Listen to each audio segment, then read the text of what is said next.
Rema Namakula abikoze byonna ku stage ya Pastor Bujingo. Eddie Kenzo ayongedde Rema Namakula akafuba mu maaso ga Nyamutolo nabyo ogenda kubanga obifuna maaso awo. Katikkiro Charles Peter Mayiga alina obubaka bwawadde. Mama Fiina naye muyina maaso awo. Mugamba mutya mwasibye mutya bantu bange kansubire nti muli bulungi ba mikwano ng'enkola yaffe mbasaba video no mujimpe like era n'ensaba gwe wenna atanaba kusubscribinga wano ku Suvie News Excellent mukwano subscribinga era onyigene mu notification bell emisubwanga byonna byemba nteekayo wano ku Suvie News Excellent nyo okusabirako mu mwenda abalwadde abakosefu tisaba ekisa kya Mukama ate kibatuukeko ba mikwano. Sheikh Ashraf Dembe musomi wa dduwa akola ku nsonga z'amako yagala kufuna butuuze bweru business nga tezitambula bulungi oli Uganda oba oli bweru mukubireko agenda kubanga ate wamma akola ku nsonga ezo. Munnange sigenda kulisa nkutandise ne Eddie Kenzo ng'asogga Rema Namakula akafuba ng'ate basanyufu bayitirivu nnyo mu maaso ga Nyamutolo ng'atunudde bw'ati Nyamutolo ng'akanudde n'amaaso ga abiri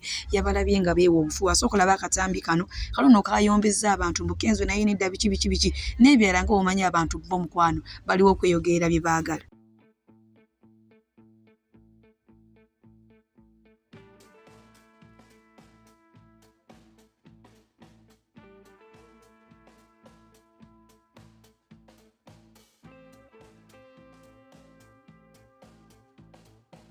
Eddie Kenzo bw'atyo munnange bwe yawadde Rema Namakula akafumito oba maama amaaro naye munnange abantu banyiize naye olw'olumu akisusa mukazi we Nyamutolo tamuwa kitiibwa naye teyanyiize Nyamutolo lyessanyu lye ng'alaba Kenzo bali bumu ne Rema naye maama neera nga mu kiseera kyekimu awo omukyala minisita Nyamutolo alina obubaka ate omukulembeze w'eggwanga bwe yamutumye abutwalire Pastor Bugembe katubulaba ate nabo tusobole okweyongerayo. Thank you so much, Pastor. Prime Minister of Uganda Kingdom, I had the Permanent Secretary of the Ministry of Health, ladies and gentlemen in your different capacities, allow me ride with the protocol that has already been established. Brethren, I greet you all in the name of our Lord Jesus Christ. The Lord is good, and all the time.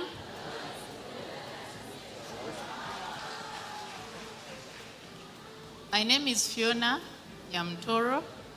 I am the National Youth Representative and also, by the grace of God, the Minister of State for Mineral Development. I am wearing bigger shoes tonight. I come in representative capacity for His Excellency, the President of the Republic of Uganda.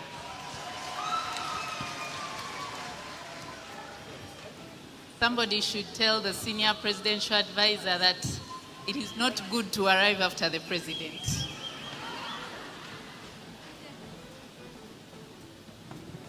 Maybe you could say a word before I read the president's speech verbatim. Oweekitiibwa Katikkiro wa Buganda,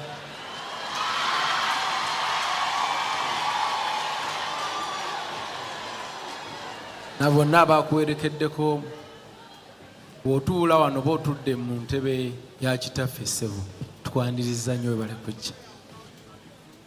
Nange ndi wano kwerekerako mukyala wange asobole okutuusa obubaka bwa mukama waffe Oweekitiibwa Yoweri Kaguta Museveni, the President of the Republic of Uganda. Ssebo mukama wange, congratulations. Nange ndi wano kugatako ettaffaali lyange congratulating ssebo mu biti byonna ng'omuyimbi president wa federation. Ssebo tukwagala nnyo webale tubeererawo. Kama yeebazibwe ssebo. Enzo ono yasasulidde ssebo Oweekitiibwa Katikkiro yasasulidde. Speech pastor, he also gave a contribution of 20 million shillings. Which you have been informed about. I am so sorry I could not bring it here in cash because I reached Kampala late, but it is directly going to reach you. I thank you. May God bless you all. Thank you.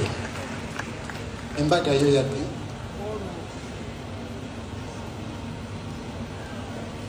tonnawasa mukyalo ono ebya pulezidenti nga bivuddeko. Sebo mbaga nati tujja kuba tubategeeza tujja kuba tubabulira very soon.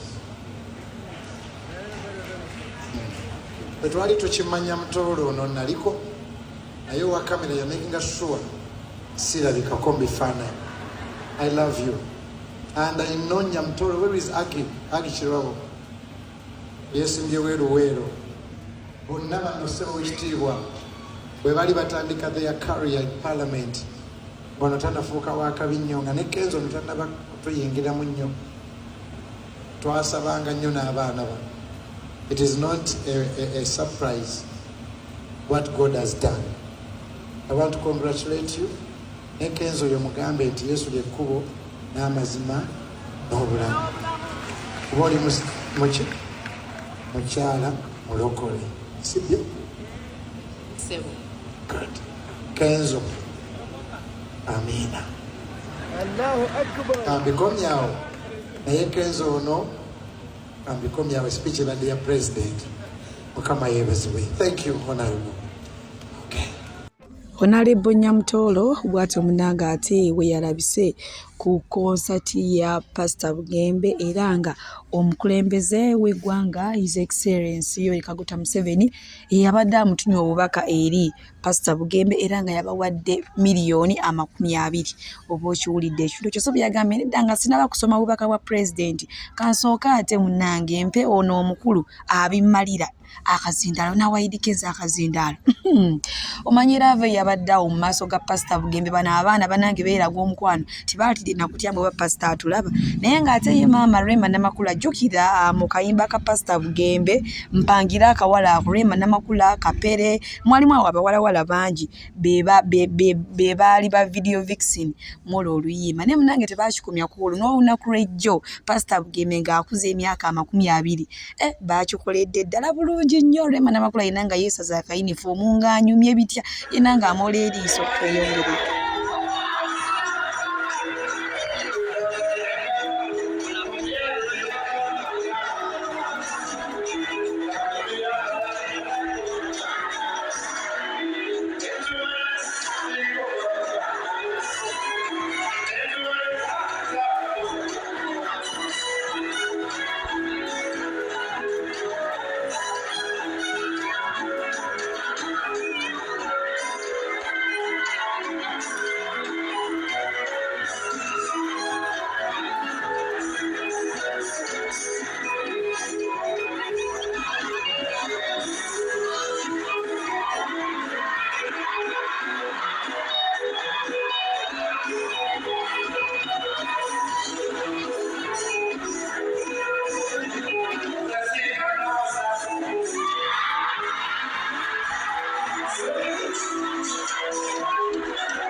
Rema Namakula ne banne ng'ate we bazannye mu kayimba kampangira akawala akuwamma ekyamazima ekintu kyavuddeyo bulungi mbufunze gwe abantu bali no bagamba nti gwe wenna eyalabye konsati ya Pastor Bugembe nga tewanyumiddwa mbobo oyina akasajja ku mutima osobola okumpandikira abo mu comment section akasajja ku mutima ke kaki naye ebyo kyekyo nga olaba omunanga Rema Namakula nga womulaba abadde amaze okuwa Eddie Kenzo haga eyakula neewula ate si mu bubi oli taata w'omwana beeyinamu omwana oba okiwulidde ekintu ekyo wadde abantu abamuffe tuba twagala obizimbulukusa naye nga Pastor Bugembe bagamba nti kati ono ye mu kkuba oluseke alabika ayiseewo newe yalikomye sooka olabe kyeyakoze Mama Fiina katono nnyo ate tweyongere ba mikwano n'agaaliro kuba tukyagayina mangi nnyo majjuvu ganyuma tulokalire sooka olabe kyeyakoze Nemugamba Mama Fiina jangu mu kivulu abantu banguma lwaki nkwagala nnyo sinza kwagala Yesu ye yantuma yangamba nkubuulire be bali mudduke okkirize Yesu anakulokola obulamu bwe Yesu yakufirira omutima gw'omulungi mama fina yongerayo ku sente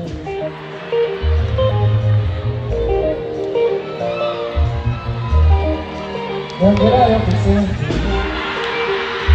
Pastor Bugembe bwatyo munnanga ate bwe yakubye mama Fina oluseke abantu batandise okugamba mbu ennaku zonna ba pastor nabo enseke bazikubira ddala banange enkiddamu si bigambo byange naye nange ebyenfunye eyo byenzija ate ne mbatuusaako wano ku Suvi News Extra oba okitegedde naye nga mu kiseera kye kimu munnange Katikkiro Charles Peter Mayiga alina obubaka oba speech yeyogedde ku konsati ya Pastor Bugembe katulabe kiki kyabadde agamba ate tusobole okweyongerayo ba mikwano n'aga leero yamwebazizza yabayokuba musajja wa mpisa naye mbw mwagala nnyo okusooka mukoddomi wange mukyala wange ali awo Wambogo ate akola omulimu munene nnyo okukumaakuma abantu abo bonna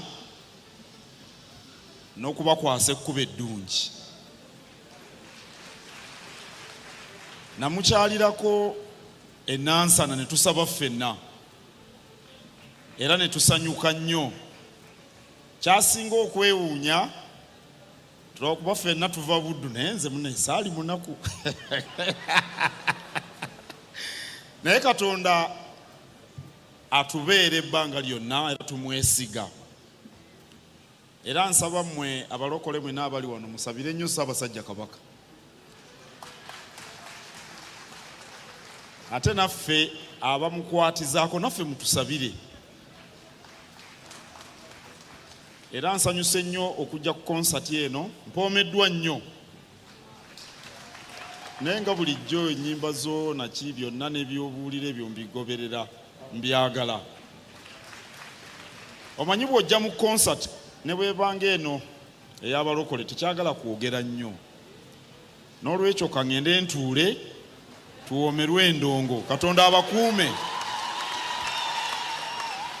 bannange tweyanziza nnyo yeeyo nno ebadde speech ya Katikkiro Charles Peter Mayiga ku konsati ya Pastor Bugembe ne munange era tubaye tuyitaayita kamera zaffe we zaagwiridde ku Mr. Lee ng'ali wamu n'omuwaifu waffe Honorable manyi byabasooka ne babikweka alerere naye nga biri mu nkuubo bazaala omwana yamuzaalira bweru biki kati baavawo ekintu ne bakiteeka mu lwatu bintu byakweyagala kuba bantu laavu aluma omutwalo mu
bwatyo Mr. Lee naye munange bwe yalabise ku konsati ya Pastor Wilson Bugembe ng'ali n'omuwaifu waffe Honorable ne banange abantu emabega kaawo wano baatemya omugambo ne bafulumya ne kaati banange abantu baakuno tebaagala kusemba nakyo Mr. Lee ne Dena n'abatanzi omwezi ogw'omunaana embaga yaabwe egenda kubeerayo bayita abako abagenyi simanya bagenda basembiza Southwest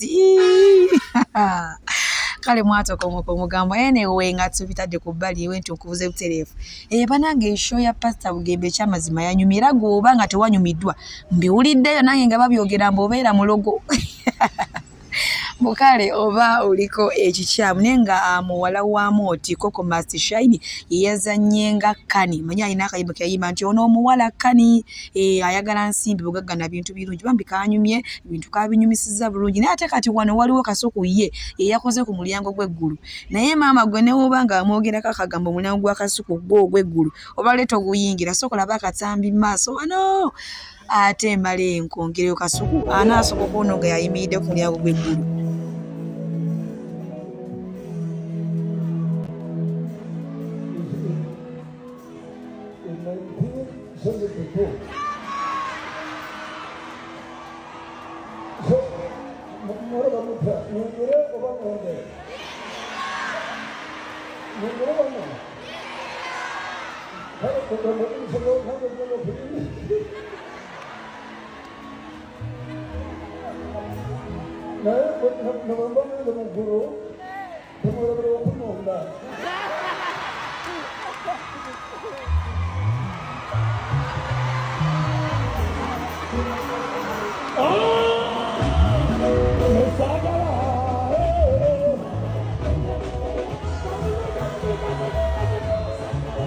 Eggulu lya Kasuku ddyo teriisoboke. Omanyi bagamba omukadde akwasiza ku mmere ye ate olowooza omunene omutamuganya okuyingira mu ggulu. Kyokka ekyewuunyisa waliwo gwakkiriza era ng'amukkiriza mu ngeri ey'ekyewuunyo oba so okulaba akatambi kano ana ye Kasuku ate tweyongere.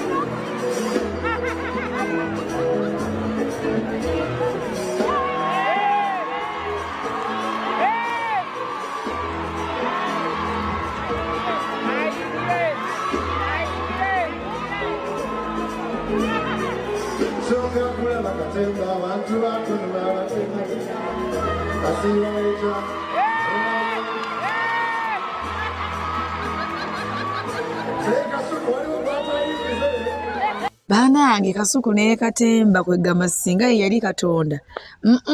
Gwe ng'olina kyewamukola tolina kugenda mu ggulu lye. Anyway, ebyo nga tubitadde ku bbali. Manyi olunaku lw'ejjo munange fangu ne badde ekuza olunaku lwayo.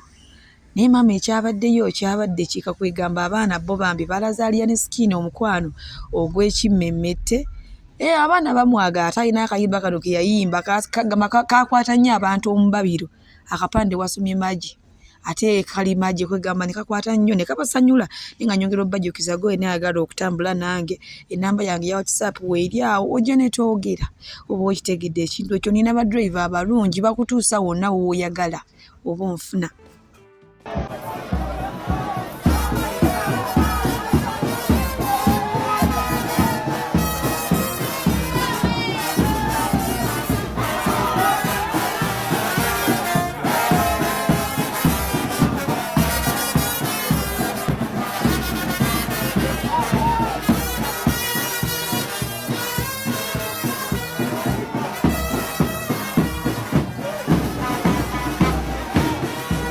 Abalungi abatuwuliriza era abatulaba olunaku olwaleero tukyaddeko ewa Sheikh Ashraf Dembe. Sebo nsanyusa okubalaba. Amannya agange Seeka Ashraf Dembe akola ku bizibu by'enjawulo. Omuntu singa aba alina ebirwadde musomereddwa tumuwa amazzi ga lukuya nga bw'obadde ogalaba. Tugenda abantu ku kyoto ne twokya emizimu emibi egibabaamu n'okulomba edduwa. Abantu singa abeera ng'ali wano atuuse nsobola okumulombera edduwa, ne waba atatuuse nga mpadde amannya ge naye ng'ali wala. Neetaase enamba yange yeeno eri 0707363711. Nammwe bannyinaffe abali ebweru oyagala okuba nti oyagala okulombera ku dduwa ng'olina ebizibu viza zibuze amaka gakolongotana sente zikola zimpita mu ngalo ojja kumpeereza ekifaananyi kyo n'amannya go ebyo byokka bijja kummala nja kukulombera edduwa ojja kutereera. Olunaku olusembayo mu mwezi mba n'edduwa eyawamu ffenna n'abalwadde bange abakadde n'abapya. Salaamu alaikum warahmatullahi wabarakatuh.